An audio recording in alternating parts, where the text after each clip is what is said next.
One of the interesting things in working with humans and horses is how often the conversation comes to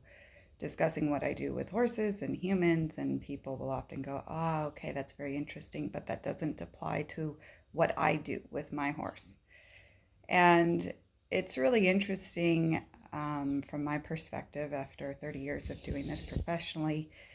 of how often humans view or want to categorize what they do with the horse without ever considering the horse, without ever addressing or having an empathetic perspective as to what the horse might be experiencing mentally and emotionally during the interaction, which then influences his physical behaviors. And I know on all my written posts and all my different videos and on all my social media, I'm constantly talking about the horse's mind and emotions influencing his body, but this is something that is never discussed. It's never brought up. And so much of the time, many people, irrelevant of how many decades of riding they may have or how much success they may seem to appear to have achieved, never consider that the behaviors that they are experiencing are the end result. They're not the beginning of a problem or the beginning of potentially unwanted bigger stuff in the future. That the behaviors they're currently experiencing are a result of how the interaction between the human and the horse has been.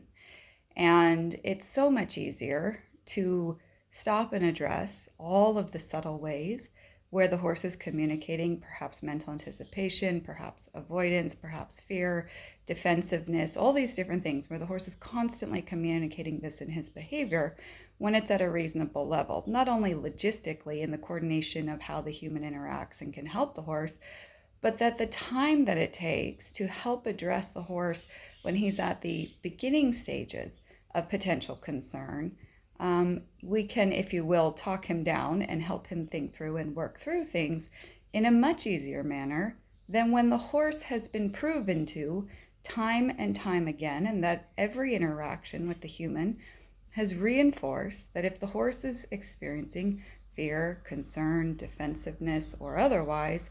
that the human is going to only add more pressure, which is teaching the horse something. It teaches him to not check in with the human. It teaches him to not be available. It teaches him to be distrustful and avoidant. It teaches him to carry a constant tension and anticipation to basically protect himself from whatever the human might ask.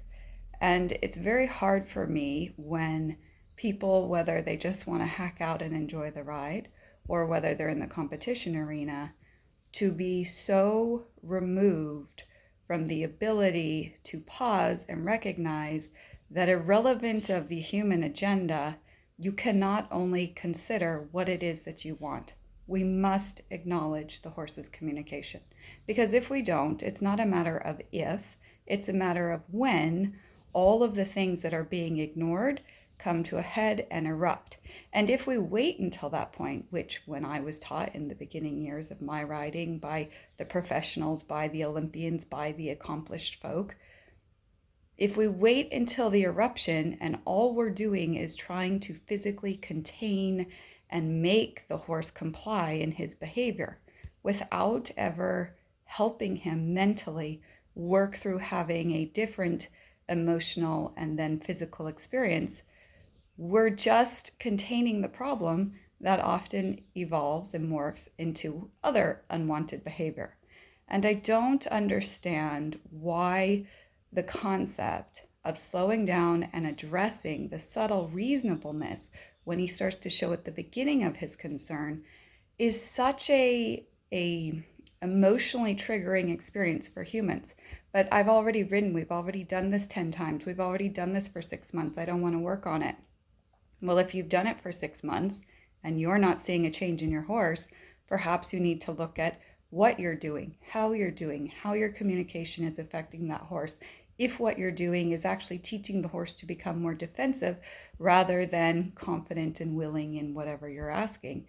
But that is hard. It is hard for many people to take responsibility and accountability to stop and look at within themselves and say, how can I first become a better partner for my horse? And second, how can I learn to acknowledge believe and address and follow through whenever the horse is giving me feedback that is showing his fear, that is showing his concern, that is showing defensiveness, avoidance, any of these sort of things that is so common in so many horses that I meet. And I was talking with some people here in South America about this concept because, as I always say, people don't call me until everything has gone wrong, until all the forms of containment and making the horse, driving the horse, forcing compliance